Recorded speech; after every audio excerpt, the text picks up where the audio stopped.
میں گیا مدینہ منورہ تے اتھے ایک شام دے مولانا صاحب آئے سن انہوں نے سرکار صلی اللہ علیہ وسلم دی جالیاں دے سامنے ہاتھ بنے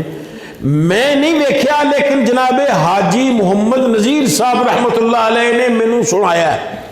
تے اتھے تقریباً اسی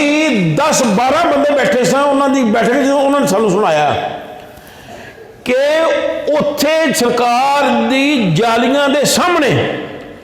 وہ جڑے شرطے سن نا وہ تے ایڈے سخت نہیں ہوئے لیکن جڑے مولوی سن نا لال محل والے وہ جناب انہوں نے کیا ادھر کر منہ آخر تمہیں مسئلہ کی ہے تمہیں سرکار نال دشمنی کی ہے لفظ تمہیں سرکار نال دشمنی کی ہے اگو پتہ کہندا ہے دشمنی تے نے آپ کی ہے معاذ اللہ ثم معاذ اللہ ہوئے تے جڑا نبی پاک نو دشمن سمجھے مینوں انج لگدا ہے کہ نبی کریم علیہ السلام نے ایک باری دعا فرمائی کہ یا اللہ میرے شام برکتاں عطا فرما میرے یمن برکتاں عطا فرما